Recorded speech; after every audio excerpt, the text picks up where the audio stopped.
రాష్ట్రంలో అవ్వచ్చు, దేశంలో అవ్వచ్చు, జరిగే విషయాలపైన కామన్ మ్యాన్స్ లో వాళ్ళ మైండ్ లో ఏమనుకుంటున్నారు తెలుసుకునే ప్రయత్నంలో భాగంగా ఈ ఇంటర్వ్యూ. చూస్తున్నారా దేశంలో జరిగే పరిస్థితులు, రాష్ట్రంలో జరిగే పరిస్థితులు. చాలా పరిస్థితులు చూసినాం. ప్రజలకు వ్యతిరేకంగా కేంద్ర ప్రభుత్వం చేస్తున్నటువంటి నిర్ణయాల మీద చాలా అడ్డుకుంటున్నారు. ఎట్లా ఉంది మోడీ పరిపాలన? మోడీ పరిపాలన నిరంతరం దుర్మార్గం పెరిగిపోతుంది.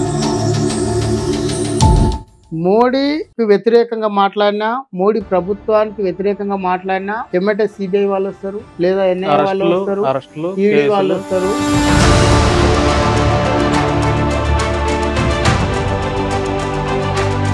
కాంగ్రెస్ పార్టీ వారు ఎందుకు మోడీ మీద ఎక్కువ గర్జించలేకపోతున్నారు, ఎందుకు పోరాడలేకపోతున్నారు? మోడీని ఎవరైతే ప్రశ్నిస్తారో నీకు తెలియకుండా నీ ఇంటికి సిబిఐ వాడు తెల్లారి నీ డోర్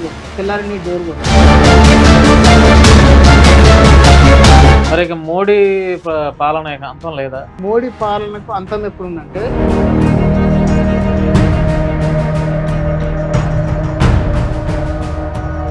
మతాల మీద రాజకీయాలు జరిగి మత హత్యలు జరుగుతున్నాయి, మత గొడవలు కూడా ఎక్కువే అవుతాయి. హిందూ మతానికి పనికిరాదు. హిందూ మతంలోనే కేవలం కులమే ఉంది. వేరే మతాలలో ఎట్లా ఉంటుంది అంటే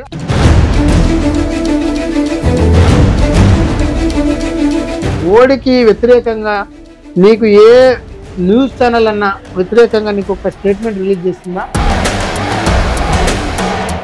పహల్గాం దాడి ఉగ్రవాదులు చేశారు. పహల్గాం దాడికి ఒక ఆపరేషన్ చేశారు. ఆ ఆపరేషన్ పేరు సింధూర్ అని ఎందుకు పెట్టారు? వారి హిందువుల యొక్క తిలకాలు అంటే బొట్టు చెరిపేశారు కాబట్టి సింధూర్ అని పెట్టారు ఆపరేషన్. మరి అలా ముస్లింలు కనుకోలేదు. నీకు హిందువులు చచ్చిపోతే బొట్టు పోతుంది అని సింధూర్ అని పేరు పెట్టి పెట్టడం వల్ల హిందువులకు మాత్రమే అంతే కదా. హిందువులది ఒక్కటే కాదు కదా దేశం. మన దేశం కోసం మన పహల్గాం దాడిలో చనిపోయినటువంటి మురళీ నాయక్, సచిన్ యాదవ్ వాళ్ళిద్దరికి మనం జై హింద్ చెప్పాలి, జిందాబాద్ కూడా చెప్పాలి. జై హింద్. అందరికి నమస్కారం, నేను Bhanu Mekala. Welcome to Sasi TV. అంటే మనం విఐపీస్ నో లేకపోతే ఎమ్మెల్యేస్ నో లేకపోతే సమాజంలో ఒక మంచి ట్రెండింగ్ లో ఉన్న వాళ్ళని, పేరు కలిగిన వాళ్ళని ఇంటర్వ్యూస్ చేస్తారు ఏ మీడియా వాళ్ళని. అది కామన్ మ్యాన్స్ లో వాళ్ళ మైండ్ లో ఏమనుకుంటున్నారు రాష్ట్రంలో అవ్వచ్చు, దేశంలో అవ్వచ్చు, జరిగే విషయాలపైన కామన్ మ్యాన్ యొక్క మదిలో వాళ్ళేమనుకుంటున్నారో కూడా తెలుసుకునే ప్రయత్నంలో భాగంగా ఈ ఇంటర్వ్యూ. ఈ రోజు నాతో పాటు అన్న గుండుమల్ల సత్యనారాయణ గారు. ఆయన ఈ రాష్ట్రంలో, దేశంలో జరిగే అనేక విషయాలపైన ఎన్నో వ్యాసాలు, ఎన్నో ఆర్టికల్స్ ఆయన రాశారు. రాసిన అనుభవం కూడా ఉంది. కాబట్టి కామన్ మ్యాన్ ఆయన ఏం ఫేస్ అంత ఫెమిలియర్ ఫేస్ ఏం కాదు. కామన్ మ్యాన్, సామాన్యుడు. ఆయన మనసులో ఈ రాష్ట్రంలో, దేశంలో జరిగేటువంటి విషయాలపై ఏమనుకుంటున్నారో ప్రజలైనటువంటి వాళ్ళకి మీ అందరికీ తెలియజేసే ప్రయత్నం చేస్తాను. అన్న నమస్తే. చూస్తున్నారా దేశంలో జరిగే పరిస్థితులు, రాష్ట్రంలో జరిగే పరిస్థితులు. చాలా పరిస్థితులు చూసినాం. చాలా రాష్ట్రంలో, దేశంలో జరుగుతున్నటువంటి ప్రభుత్వ విధానాల మీద నేను చాలా ఆర్టికల్స్ రాశారు. అవును. కేంద్ర ప్రభుత్వానికి, ప్రజలకు వ్యతిరేకంగా కేంద్ర ప్రభుత్వం చేస్తున్నటువంటి నిర్ణయాల మీద చాలా ఆర్టికల్స్ రాసినాను. రాష్ట్ర ప్రభుత్వాలు చేస్తున్నటువంటి ప్రజా వ్యతిరేక విధానాల మీద కూడా చాలా ఆర్టికల్స్ రాసినాను. ఎట్లా ఉంది మోడీ పరిపాలన? మోడీ పరిపాలన గతంతో పోల్చుకుంటే ఇప్పుడు ఎట్లా ఉంది? మోడీ పరిపాలన గతానికి ఇప్పటికీ తేడా ఏం లేదు, ఇంకా పెరిగింది. ఇంకా నిరంతరం దుర్మార్గం పెరిగిపోతుంది. మీరు ఒకసారి మోడీ ప్రభుత్వంలో ఈ 10 సంవత్సరాల నుంచి మోడీ మూడోసారి వచ్చినప్పుడు తీసుకుంటే, గతంలో కాంగ్రెస్ ప్రభుత్వంలో మీరు లిస్ట్ అవుట్ తీసుకుంటే, కాంగ్రెస్ ప్రభుత్వం ఉన్నప్పుడు ఎన్ఐఏ కేసులు, సిబిఐ కేసులు దేశవ్యాప్తంగా ఎంతమంది మీద ఉన్నాయి. మోడీ పరిపాలన first term, second term, third term వచ్చిన తర్వాత నీకు ఇప్పుడు ఎన్ని వేల కేసులు ఉన్నాయి. నీకు ప్రజలకు వ్యతిరేకంగా చేస్తున్నటువంటి అన్ని ఆర్థిక విధానాన్ని, మోడీకి వ్యతిరేకంగా మాట్లాడినా, మోడీ ప్రభుత్వానికి వ్యతిరేకంగా మాట్లాడినా ఎమ్మటే సిబిఐ వాళ్ళు వస్తారు, లేదా ఎన్ఐఏ వాళ్ళు వస్తారు, ఈడీ వాళ్ళు వస్తారు. దగ్గర ఇప్పుడు నాకు తెలిసి అప్పుడు 100లలో ఉండే కేసులు, సిబిఐ కేసులు, ఈడీ కేసులు 100లలోనే ఉండే. ఇప్పుడు 2,000 చిల్లర కేసులు ఉన్నాయి. ఇప్పుడు పెద్ద అంటే ఎవరైతే ఏ రాష్ట్రంలో ఉన్నటువంటి ప్రభుత్వాన్ని చీల్చాలనుకుంటే ఆ రాష్ట్ర ప్రభుత్వాన్ని. ఎందుకని కాంగ్రెస్ ప్రభుత్వం అదే పార్టీ వారు ఎందుకు మోడీ మీద ఎక్కువ గర్జించలేకపోతున్నారు, ఎందుకు పోరాడలేకపోతున్నారు? ఇదే కదా, మోడీని ప్రశ్నిస్తే ఇప్పుడు ఏం జరుగుతుంది? మోడీని ఎవరైతే ప్రశ్నిస్తారో నీకు తెలియకుండా నీ ఇంటికి సిబిఐ వాడు తెల్లారి నీ డోర్ కొడతాడు, ఈడీ వాడు వస్తాడు, లేదా ఇన్కమ్ ట్యాక్స్ వాళ్ళు వస్తారు. మీకు తెలియకుండానే మీ మీద ఏ అక్రమ కేసులు మీ మీద పడితే మీకు తెలియనే తెలియదు. ఈ దేశంలో ప్రతి ఒక్కరికి బొక్కలు ఉంటాయి కాబట్టి, అంతే బొక్కలు ఉంటాయి కాబట్టి వాడు రాజకీయ నాయకులకు కూడా కొద్దిగా అవును. వాస్తవానికి పార్లమెంటరీ విధానాన్ని అనుసరిస్తున్నటువంటి పార్టీలకు గతంలో ఉన్నటువంటి రాజకీయ నాయకులు వేరు, ఇప్పుడున్నటువంటి రాజకీయ నాయకులు వేరు. ఇప్పుడున్నటువంటి రాజకీయ నాయకులు మొత్తం కార్పొరేట్లు, వాళ్ళకి పెద్ద పెద్ద కంపెనీలు ఉంటాయి, పెద్ద పెద్ద ఇండస్ట్రియల్ ఉంటాయి, వాళ్ళు పెద్ద పెద్ద ఇంజనీరింగ్ కాలేజీలు, మెడికల్ కాలేజీలు ఉన్నటువంటి పెద్ద పెద్ద కార్పొరేట్లు దిగినటువంటి సమయం ఇది. కాబట్టి వాళ్ళకు ఆదాయానికి మించినటువంటి ఆస్తులు ఉంటాయి. దీని గురించి కూడా కొద్దిగా మోడీని వ్యతిరేకించే పరిస్థితుల్లో వాళ్ళు కూడా లేరు. అదే ప్రతి ఒక్కరికి బొక్కలు ఉన్నాయి కాబట్టి భయపడుతున్నారు. మరి మోడీ పాలన అంతం లేదా? మోడీ పాలనకు నాకు తెలిసి అంతం లేదు. మోడీ పాలనకు అంతం అయితే అరాచకం అయితే పెరిగిపోయింది. మోడీ పాలనకు అంటే నేను ఒక సాధారణమైన మనిషిగా చెప్పుకోవాలంటే మోడీ పాలనకు అంతం ఎప్పుడుందంటే ఉత్తర దక్షిణ భారతదేశాలు ఒకవేళ విడిపోతే తప్ప మోడీ పాలనకు అంతం అయితే లేదు. మోడీతోటి కలిసిండు నువ్వు ఏమి చేయలేవు. ఒకే దేశం, ఒకే ఎన్నిక, ఒకే అంత మనమంతా ఒకటే అని ఇది ఏదైతే మనకు నేర్పిరో ఇదంతా మనమంతా ఒకటే అని చెప్పుకుంటూ మోడీ మన దేశం మనంతా ఒకటే అని చెప్పుకుంటూ నువ్వు మోడీని ఎవ్వరు ఏం చేయలేము. దక్షిణ భారతదేశాలు, ఉత్తర భారతదేశాలు మీరు ఎన్నో వ్యాసాలు రాశారు కదా అనేక విషయాలు. మీ మీద మరి ఏమన్నా కేసులు పెట్టారా? నా మీద కేసులు పెట్టడానికి పోయిరు. కేసులు పెడతానికి పోతే అయితే ఒకటి నేను సనాతన ధర్మం మీద స్టేట్మెంట్ ఇచ్చినప్పుడు అంటే కొన్ని అందులో పాయింట్ రైజ్ చేసిన. అయితే అది రైజ్ చేసిన ఉద్దేశం కూడా ఏంటంటే ఇది ప్రజాస్వామిక దేశం కదా, ప్రజాస్వామ్యంలో మనిషికి భావ ప్రకటన స్వేచ్ఛ ఉన్నదన్న ఉద్దేశంతో నేను ఒక స్టేట్మెంట్ రిలీజ్ చేసిన. ఆ స్టేట్మెంట్ కి ఏం చేసినంటే కేసు పెట్టడానికి పోయారు. కేసు పెట్టడానికి పోతే ఎస్ఐ కూడా ఏమన్నాడంట, కేసులు ఎందుకయ్యా, మీకు కూడా భావ ప్రకటన స్వేచ్ఛ ఉంది కాబట్టి మీరు కూడా ఒక స్టేట్మెంట్ రిలీజ్ చేయండి, దానికి కేసులు ఎందుకు అని అన్నట. అది అంతటితోటి అది అక్కడ ఆగిపోయింది. మతాల మీద మీ అభిప్రాయం ఏంటి? ప్రస్తుతం దేశంలో అవ్వచ్చు, రాష్ట్రంలో ఎక్కడ చూసినా, ఆంధ్ర అవ్వచ్చు, మతాల మీద రాజకీయాలు జరిగి మత హత్యలు జరుగుతున్నాయి. మత గొడవలు కూడా ఎక్కువై అవుతున్నాయి. ఒకప్పుడు కుల గొడవలు ఉండేవి. అరే నువ్వు ఈ కులం, మా కులం, ఈ కులం, మేము తక్కువ కులం, మీరు ఎక్కువ కులం అని ఈ గొడవలు జరిగాయి. ఇప్పుడు ఆ కుల గొడవలు పోయి మత గొడవలు ఎక్కువైపోతున్నాయి. ఇప్పుడు నిజానికి భారతదేశము మతపరంగా లేదు, కులమే ఉంది వాస్తవానికి. అంతేనంట. మతం అనేది వేరే మతాలకు వర్తిస్తుంది. హిందూ మతానికి మతం అనేది వర్తించదు అసలు. దేశంలో హిందూ మతం అనేది ఎవరైతే ఉన్నారో వాస్తవానికి నిజమైన జీవితంలో, నిజమైన ప్రపంచంలో కులమే ఉంది. మతం అనేది ఏంటంటే మనమంతా ఒకటే భావన అని అగ్రకులాలు ఈ కింది వాళ్ళని కూడా కలుపుకొని పోయి వాళ్ళు అట్లా పై స్థాయిలో ఉండి వీళ్ళని మెయింటైన్ చేసుకోనికి మాత్రమే మతం అనే భావన సృష్టించారు. కానీ నిజానికి హిందూ మతానికి పనికిరాదు. హిందూ మతంలోనే కేవలం కులమే ఉంది. వేరే మతాలలో ఎట్లా ఉంటది అంటే ఆర్థిక అసమానతలు ఉంటాయి, కానీ మనుషులందరూ సమానమే. మనుషులకు అందరికి బడి ఉంటది, అందరికి గుడి ఉంటది, అందరూ ఒకే దగ్గర కూర్చునేటటువంటి సౌకర్యవంతంగా మతం ఉంటుంది. కానీ హిందూ మతంలో అట్లా ఉండదు. నువ్వు ఎట్లా ఉండవు, నువ్వు హీరో లాగా ఉండవు, నువ్వు నడి రోడ్డు మీద పోతే దళితుడు అట అంట, ఆదివాసి ఆట అంట, నువ్వు బుడ్డగోసి కట్టుకొని నడిచే ఒక దొరాయనను, ఒక ఆర్థికంగా వెనుకబడిన దొరాయనను కూలికి పిలవాలంటే ఏమరా బాబు కూలికి వస్తావంటవా? లేదు, గౌరవంగా దొరగారు ఈ రోజు. ఈ భారతదేశ వ్యవస్థ కుల బేస్ మీద ఆధారపడ్డ వ్యవస్థ. మతం అనేది మన మతం పేరు మీద అదే చెప్తున్నా. నేను కూడా చాలా బాధపడుతున్నా ఆ విషయాల్లో. అన్నా మనంతా మనుషులు అనేది మర్చిపోతున్నారు, మత గొడవలు ఎక్కువైపోతున్నాయి. ఇదంతా లౌకిక దేశం కదా, అన్ని మతాల వాళ్ళు ఉండాలి.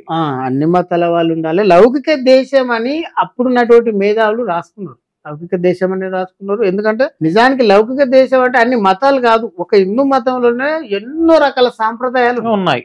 ఎన్నో రకాల సాంప్రదాయాలు ఉన్నాయి. నీకు కొంతమంది కూడా ఉన్నారు, కొంతమంది క్రిస్టియన్ అంటే సరే మైనార్టీలు అనుకో, క్రిస్టియన్లు, ముస్లింలు మైనార్టీలు అనుకో. మన విషయాలు చెప్పుకుంటే కూడా మనలోనే హిందూ మతంలో ఎన్నో రకాల ఆహార అలవాట్లు ఉన్న మనుషులు ఉంటారు. కొంతమంది ఎన్నో రకాల సాంప్రదాయాలు ఉంటాయి. కానీ మతం అంటే వేరే మతంలో అట్లా ఉండదు. రాముడిని పూజిస్తారు, కొంతమంది సాయిబాబా. కానీ మతం అంటే వేరే మతంలో అట్లా ఉండదు. మరి నీకు మతం అంటే వాళ్ళకు ఒక తినే తిండి, వాళ్ళు కట్టే బట్ట, వాళ్ళు పెట్టే బొట్టు, వాళ్ళకు ప్రతి ఒక్కటి ఆహార అలవాట్లు అందరికి సేమ్ ఉంటాయి, ఈక్వాలిటీ ఉంటాయి. హిందూ మతంలో ఆ విధంగా ఉంటాయి. హిందూ మతంలో కొంతమంది శాకాహారులు ఉంటారు, కొంతమంది మాంసాలు ఉంటారు, కొంతమంది పిల్లులు తింటారు, కొంతమంది మేకలు తింటారు, గొర్రెలు తింటారు, బర్రెలు తింటారు, ఆవులు తింటారు, నాగాలాండ్ సైడ్ పోతే కుక్కలు తింటారు. ఎన్ని రకాల సంస్కృతి ఉంటుంది. అందుకనే కుక్కలు తింటారు. నీకు అందుకనే మన హిందూ మతం అనేది కేవలం క్యాస్టే. మతం అనేది మన యొక్క యూనిటీగా ఉండడానికి అంతవరకే. కానీ నిజంగా ఇందులో మనకు సమానత్వం అనేది అంత వేరే మతాలలో ఉన్నంత భావన ఉండదు. రేవంత్ రెడ్డి గారి పరిపాలన ఎలా ఉంది?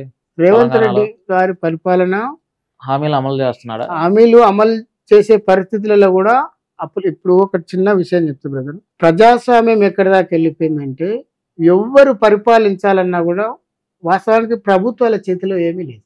మరి ఎవరి చేతిలో ఉంది? ప్రైవేట్ వ్యక్తుల చేతిలో ఉంది. నువ్వు ఏ పని చేయాలన్నా కూడా వాళ్ళు పెట్టుబడులు పెట్టాలి. ప్రైవేట్ వాళ్ళు పెట్టుబడులు పెట్టే స్థితికి వెళ్ళిపోయింది. ప్రైవేట్ వారు పెట్టుబడులు పెట్టకుండా నీకు దాదాపు దేశంలో కూడా పరిపాలన చేయలేని స్థితిలో ఉన్నది ప్రభుత్వాలు. ఫస్ట్ వాళ్ళు చెప్పడం కూడా నీకు ప్రభుత్వం ఈ సంస్థలను నిర్వహిస్తుంది, మనం ఈ సంస్థలను నిర్వహించుకోవచ్చు అనే అట్లా కూడా చెప్తలేరు. నీకు చెప్పే విషయం కూడా వాళ్ళు ఏం చెప్తారు, ప్రభుత్వాలు మనకు చెప్పే విషయం కూడా ఫస్ట్ ప్రజలకు ఇచ్చే హామీ ఇస్తారు, పెట్టుబడులు తీసుకొస్తాం మేమనే అంటారు. ప్రభుత్వం ఇంత పెద్ద ప్రభుత్వం ఈ ఒక సంవత్సరానికి ఇంత ఆదాయం ఉంటది, ఇంత ఆదాయాన్ని ప్రజలు రక్షిస్తాం అనే చెప్పుడు అది గతంలో ఉన్న పాలకులు చెప్పారు. ఇప్పుడు అది ఆ స్టేజ్ అయిపోయింది. నువ్వు ఎంతసేపు ఏం చెప్పాలా ప్రజలకు, పెట్టుబడులు తీసుకొస్తాం, లేకపోతే ఏదో ఒక దేశాన్ని చూపిస్తారు, ఒక డల్లాస్ అనే దేశాన్ని చూపిస్తారు, చిన్న దేశాలు చూపిస్తారు. ఇప్పుడు మొన్న కేంద్ర ప్రభుత్వం కూడా జపాన్ నగరాన్ని తీసుకుంది. జపాన్ నగరాన్ని తీసుకొని జపాన్ నగరాన్ని దాటిపోయింది. మన దేశ ఉత్పత్తులను కూడా చిన్న దేశాలకు 10-12 కోట్లు 15 కోట్లు ఉన్న దేశాలను చూపించి ఆ విధంగా అభివృద్ధి చేస్తామని తీసుకుపోయి వాళ్ళ దగ్గర పోయి మీటింగ్లు పెట్టుకొని వాళ్ళ చేత పెట్టుబడులు పెట్టిస్తారు. అంటే బయటి వ్యక్తులు, అంటే ఎవరైనా బయటి వ్యక్తులు కావచ్చు, దేశంలో ఉన్న కార్పొరేట్ శక్తులు కావచ్చు, వాళ్ళు పెట్టుబడులు పెట్టింది పరిపాలన కొనసాగించలేని పరిస్థితిలో ఉన్నది. ఇంకా దానికి రేవంత్ రెడ్డి అతిథులు ఏం కాదు. ఇప్పుడు కేటీఆర్ కి కవితకి మధ్య ఏదో ఇంటర్నల్ గా వార్ జరుగుతుంది, కవిత కొత్త పార్టీ పెడుతుందని ఒక ఆరోపణలు వస్తున్నాయి. దీని మీద మీరేమంటారు? కవితకు అంటే మనం జనరల్ గా అనుకుంటే కవితకు కొత్త పార్టీ పెట్టుకునేటటువంటి స్తోమత హక్కు ఉంది. ఫస్ట్ మొదట ప్రజాస్వామ్య దేశం కాబట్టి ఎవరైనా పెట్టుకోవచ్చు, ఎవరైనా దాన్ని నడపాలి కదా. నడిపేంత శక్తి ఉన్నదా లేదా అనేది నీకు ఆచరణలో తెలుస్తుంది. ఇప్పుడు నువ్వు పార్టీ పెట్టిన తర్వాత నీ పార్టీ రేపు ఏం సాధిస్తుంది, ఎట్లా అవుతుంది అనేది నీ ఆర్థిక షర్మిల కూడా ఇలాగే పెట్టారు కదా, ఆవిడ డబ్బు ఏం తక్కువ కాదు కదా, మరి ఎందుకు నడపలేకపోయారు పార్టీ? అంటే షర్మిల వాస్తవానికి నా ఒక్క పర్సనల్ ఒపీనియన్ నేను చెప్తున్నా, షర్మిల అక్కడ పార్టీ పెడితే క్లిక్ అయ్యేది. మరి ఆంధ్రలో పార్టీ పెడితే ఆమెకు సానుభూతి వచ్చేది. ఎందుకంటే నీకు 18 నెలలు జగన్మోహన్ రెడ్డి జైల్లో ఉంటే నీకు 12 కోటే రాత్రి ఏ టీవీ ఛానల్ పెట్టినా లైవ్లనే ఉంది షర్మిల. ఏదో ఒక సంఘటన ప్రజలలో నిరంతరం 12, 1, 2 కోట్ల రాత్రి దాకా నీకు ప్రజలలో ఉంది. అటువంటి సిచ్యువేషన్ లో జగన్మోహన్ రెడ్డి ముఖ్యమంత్రి అయిన తర్వాత చూసారు కదా ప్రజలలో, నాకు ఇట్లా మా అన్న అన్యాయం చేసిండు అంటే నీకు అక్కడ సానుభూతి పెరిగేది. కానీ ఆమె ఇక్కడ వచ్చి ప్రచారం చేసుకుంది. ఆమెకేమో చాలా తేడా. ఈమె ఇక్కడనే కదా, ఈమెకు ఒకటి బేస్ ఉన్నది, ఈమెకు జాగృతి అనేది ఒక బేస్ ఉన్నది, ఈమెకు ఒక సంస్థ ఉన్నది, ఈమె గట్టి అప్పటిసంది ఈమెకు ఒక నిర్మాణం ఉన్నది. ఈమె జరిగినా కూడా ఇప్పుడు కేటీఆర్ ఎట్లా ఉన్నాడు, సగం మందిని తీసుకుపోయి పార్టీ పెడుతున్నారా కవిత గారు తెలియదు. పార్టీ పెడుతుందన్న నాకు సాధారణమైన పెట్టేటటువంటి అవకాశాలే ఉన్నాయని అనుకుంటున్నారు. ఎందుకంటే మనిషికి ఏడనైనా ఎవరైనా తన ఇంట్లో తనైనా బీఆర్ఎస్ పార్టీ కూడా బీజేపీలో విలీనం అవుతుందని ఒక ప్రచారం కూడా జరుగుతుంది.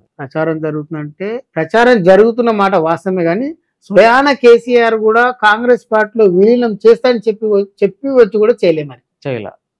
అప్పుడు పరిస్థితులు వేరు, ఇప్పుడు పరిస్థితులు వేరు. అప్పుడు రాజకీయ పరిస్థితులు వేరు, ఇప్పుడు పరిస్థితులు వేరు. ఇప్పుడైతే మరి అధికారంలోకి రావడానికి, ఇప్పుడు ఆంధ్రాలో అధికారంలో రావడానికి బీజేపీతో ఎలా అయితే పొత్తు పెట్టుకున్నారో చంద్రబాబు గారు జనసేన పార్టీ, ఇక్కడ కూడా అలాగే పొత్తు పెట్టుకోవచ్చు కదా. రాజకీయ పరిస్థితులు అంటే బ్రదర్ నేను ఒకటి మామూలుగా చెప్తున్నా, వాస్తవానికి ఇప్పుడు మనం అనుకుంటున్నాం కాంగ్రెస్ పార్టీ అధికారంలో ఉంది, కానీ నిజ జీవితంలో జరిగింది ఏంటంటే కేసీఆర్ ఆర్థిక విధానాలకు వ్యతిరేకంగా కాంగ్రెస్ పార్టీని గెలిపించుకోరు, అంతవరకు నేను అనుకుంటున్నాను. ఇప్పుడు కూడా మళ్ళీ ఆల్రెడీ కేసీఆర్ ఉన్నప్పుడే లక్షల కోట్ల రూపాయలు ప్రభుత్వ భారం వేసిపోయింది. ఇప్పుడు రేవంత్ రెడ్డి పరిపాలన కొనసాగించే స్థితిలో రేవంత్ రెడ్డి లేడు. ఎంతసేపు ఆ దుబాయ్ అక్కడక్కడ మొన్న పోయినాడు, అప్పులు పుట్టలే, ప్రజలలో ఆల్రెడీ వ్యతిరేకత వస్తుంది. ఇప్పుడు రేపు కేసీఆర్ గెలిస్తే, ఇప్పుడు కేసీఆర్ గెలిచినట్టు రేవంత్ రెడ్డి ఓడిపోయినట్టు. రేవంత్ రెడ్డి మీద ఉన్న వ్యతిరేకతతో రేపు మళ్ళీ వీళ్ళు రావచ్చు, అంతవరకు నా అభిప్రాయం. మొన్న అందాల పోటీల్లో ఏదో నన్ను వేసిగా చూశారని కూడా ఆ పోటీల్లోకి వచ్చినటువంటి ఒక మహిళ, విన్నారా ఈ వార్త?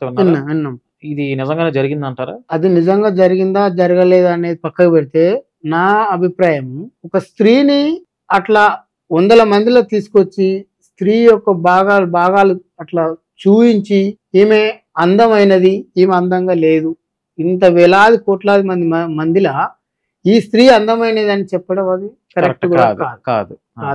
స్త్రీ అంటే ఏంటి, ఆట బొమ్మన? నువ్వు 10 మందిలో తీసుకొచ్చి అందాల పోటీలు పెట్టి కళ్ళు ఇంత వరకు ఉండాలి, ముక్కు ఇంత వరకు ఉండాలి, బాడీ షేప్ ఈ విధంగా ఉండాలని స్త్రీని చెప్పడం అది దేనికి అసలు? అందులో ఉద్దేశం ఏంది? నీకు ప్రజలకు ఏమైనా ఒరుగుతుంది? అందాల పోటీలతో ప్రజలకు ఏమైనా ఒరిగిందా ఏనాడైనా? 72 సంవత్సరాల నడుస్తున్నాను. ఏ అందాల పోటీలలోనైనా ప్రజలకు, సాధారణమైన ప్రజలకు ఇది ఒరిగిందంటే దాని మీద మనం ఈ నిర్వహించవలసిన కార్యక్రమం అనుకోవచ్చు. సమస్యలు ఎన్నో రకాల సమస్యలు. చదువుకున్నోనికి ఉద్యోగాలు లేదు.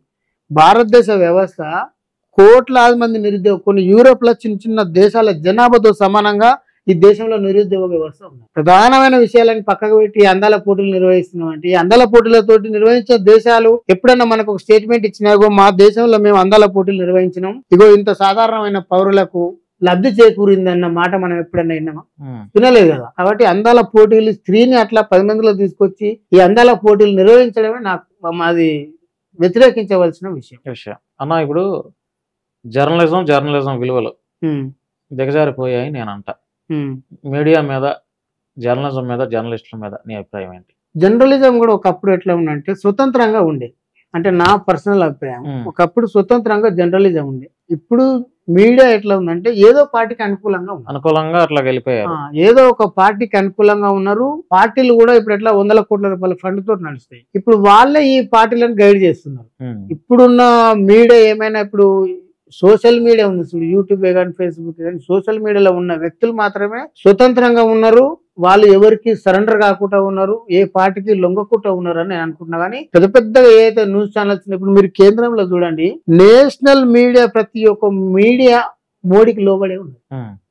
మోడీకి వ్యతిరేకంగా నీకు ఏ న్యూస్ ఛానల్ అన్నా వ్యతిరేకంగా నీకు ఒక స్టేట్మెంట్ రిలీజ్ చేస్తుందా? యూట్యూబ్ ఛానల్ తప్ప చేసే స్థితిలో లేవు. అన్ని కూడా ఆయన కంట్రోల్లోనే ఉన్నాయి. నేషనల్ మీడియా మొత్తం కూడా మోడీ కంట్రోల్లోనే ఉంది. రాష్ట్రాలకు వస్తే రాష్ట్రాల్లో ఒక పార్టీకి ఒక ఛానల్, ఒక పార్టీకి ఒక ఛానల్, ఒక పార్టీకి ఒక channel. చిన్మార్ Mallanna garu silent అయిపోయారేంటి suspend చేసిన తర్వాత? తీర్మాన్ మల్లన్న అంటే బీసీ ఉద్యమం మరలా సైలెంట్ అయినట్టు ఉంది. బీసీ ఉద్యమం కూడా ఇప్పుడు మనం ఇందాక చెప్పుకున్నట్టు, వాస్తవానికి ఈ దేశంలో నేను ఒక చిన్న మాట చెప్తాను. దేశం పుట్టి నిండా 100 ఏళ్ళు కాలేదు. స్వతంత్రం వచ్చి 76 ఏళ్ళు లెక్క పెట్టుకుంటే, స్వతంత్రం వచ్చే నాడు ఏమన్నారు, భారతదేశానికి స్వతంత్రం అనేది వస్తే ఈ వచ్చినటువంటి స్వతంత్ర ఫలాలు అందరం సమానంగా పంచుకోవాలి, అందరికి సమానమైన హక్కులు ఉంటాయి, అందరికి భూమి వస్తుంది, అందరికి హక్కులు వస్తాయి అన్నారు. మరి ఇన్ని సంవత్సరాల స్వతంత్ర దేశంలో బీసీలకు రాజకీయ రిజర్వేషన్లు ఉన్నాయా? లేవు. బీసీలకు విద్యా ఉద్యోగాలలో రిజర్వేషన్లు ఉన్నాయి. ఈ 76 సంవత్సరాల స్వతంత్ర దేశంలో బీసీలకు రాజకీయ రిజర్వేషన్లు లేవు. అసలు వస్తాయా? ఇప్పుడు బీసీలు వాళ్ళు ఏమనుకోవాలి అంటే, స్వతంత్ర దేశంలో మాకు ఇంతవరకు బీసీలకు రాజకీయ రిజర్వేషన్లు రాలేదు అంటే వాళ్ళ ఉనికి కూడా వాళ్ళు కాపాడుకోవాలన్న ఒక భావన ఉంటుంది కదా. మరి వస్తాయా రావా అనేది ఒక ప్రశ్న కూడా మొదలవుతుంది కదా. బీసీలకు ఇంతవరకు రాజకీయ రిజర్వేషన్లు లేవు. బీసీలు కూడా ఇప్పుడు తీర్మాన్ మల్లన్న కూడా గట్టిగానే పోరాటం చేస్తారు. మంచి ఫైటర్ ఆయన. తీర్మాన్ మల్లన్న చాలా ఫైటర్, ఆర్గనైజర్, ఫుల్ ఫైటర్. చాలా మందికి, ఎంతో మంది పేదవాళ్ళకు కూడా హెల్ప్ చేశాడు ఆయన. మంచి వ్యక్తే. కానీ దేశంలో ఉన్న ప్రధాన సమస్యలలో నా దృష్టిలో బీసీలకు రాజకీయ రిజర్వేషన్లు అనేది అత్యంత ప్రధానమైన విషయం. నా దృష్టిలో బీసీలకు రాజకీయ రిజర్వేషన్లు ఇచ్చిన తర్వాతనే ఏ సమస్య అయినా ముందుకు తీసుకుపోవాలి. ఫస్ట్ ఇప్పుడు వచ్చిన స్వతంత్రం వల్ల వాళ్ళకి హక్కులే లేవు. మరి దేశము ఇప్పుడు స్వతంత్రం ఎవరి కొరకు?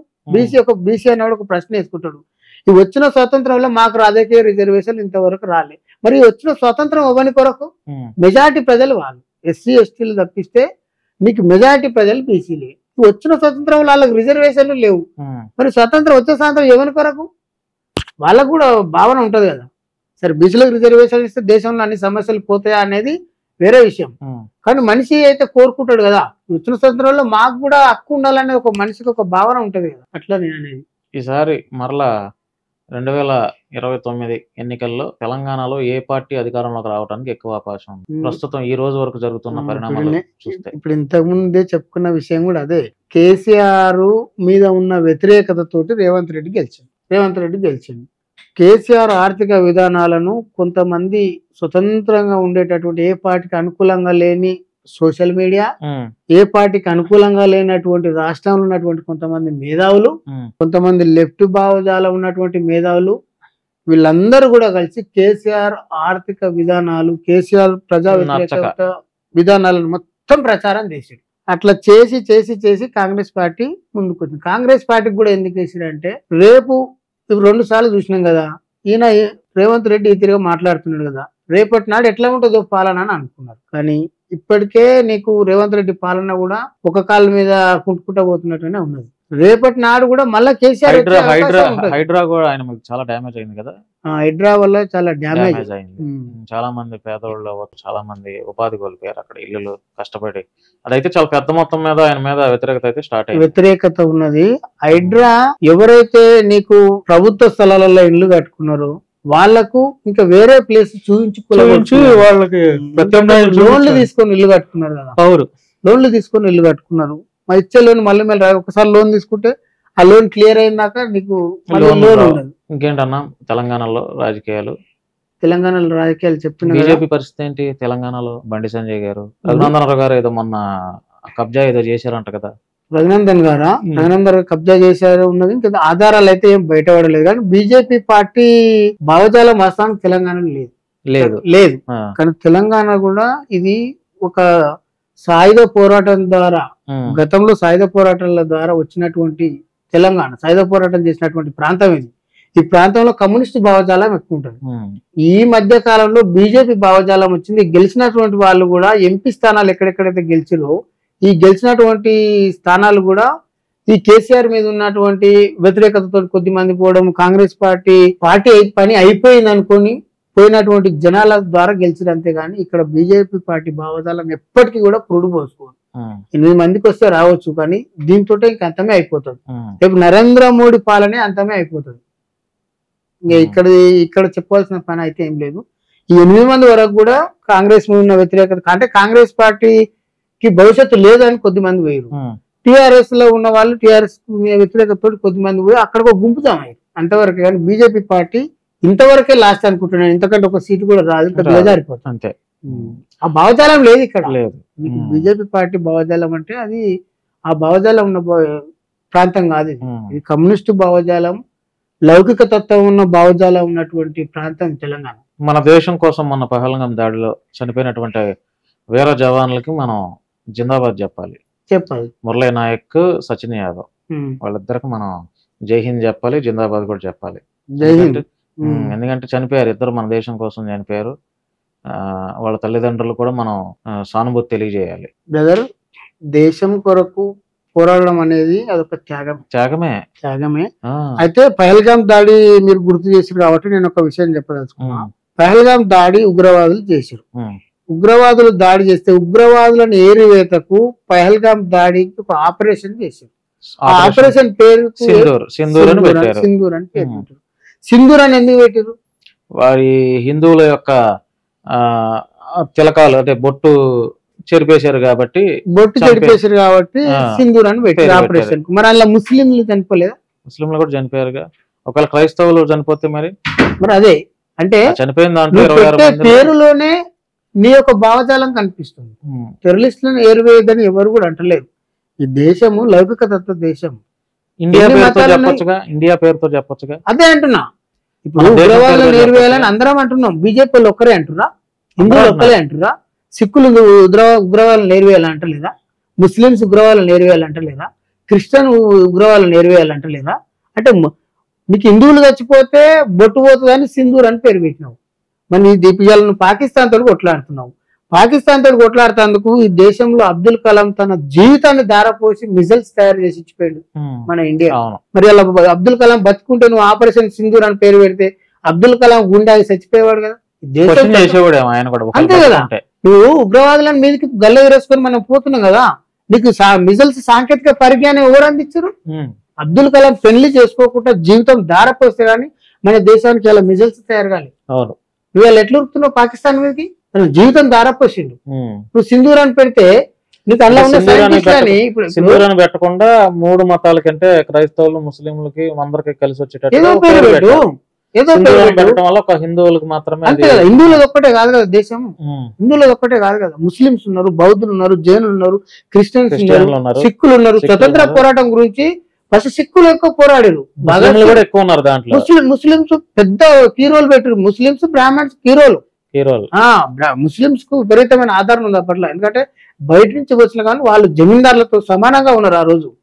వాళ్ళు వీళ్ళు కలిసి పోరాటం చేసారు. సిక్కులు కూడా ఉన్నారు. భగత్ సింగ్ ఉరితోటి ఈ దేశానికి స్వతంత్ర పోరాటం ఇంకెక్కువ ముందుకు పోయింది. భగత్ సింగ్ మరణం లేకుండా ఈ దేశానికి స్వతంత్రమే లేదు. మరి అలా నువ్వు ఉగ్రవాదులను నేర్వేస్తానికి సింధూర్ అని పేరు పెడితే ఇలా స్వతంత్రం ఎట్లా వచ్చింది? భగత్ సింగ్ ఉరికమ్మంతో స్వతంత్రం వచ్చింది. అబ్దుల్ కలాం పెళ్లి చేసుకోకుండా జీవితాన్ని ధారపోసి దేశానికి మిజైల్స్ వచ్చినాయి. మరి ఈ కత్తిమ మతస్థులు అంతా ఏమనుకుంటారు? ఆపరేషన్ సింధూర్ అని చూస్తే ఇది లౌకిక దేశం కదా. థ్యాంక్ యూ అన్న, చాలా విషయాలు మాట్లాడారు. సో ఫ్రెండ్స్, ఇది చూసారు కదా, ఒక కామన్ మ్యాన్ కూడా దేశం పైన, రాష్ట్రాల పైన, దేశ రాజకీయాల్లో, రాష్ట్ర రాజకీయాల్లో జరుగుతున్నటువంటి అనేక విషయాలపైన సామాన్యులను కూడా మనం మాట్లాడితే వాళ్ళు ఏం చెప్తున్నారో కూడా మనకి చాలా క్లియర్ గా అర్థం అవుతుంది. చాలా విషయాలు అన్న మాట్లాడారు. అంటే సామాన్యుల మధ్యలో కూడా ఇలాంటి ఆలోచనలు ఉంటాయి అని ఇంటర్వ్యూ ద్వారా మనం తెలియజేశాం. సో థ్యాంక్ యూ అన్న, థ్యాంక్ యూ, స్టూడియోకి వచ్చావు పిలవగానే. ధన్యవాదాలు అన్న.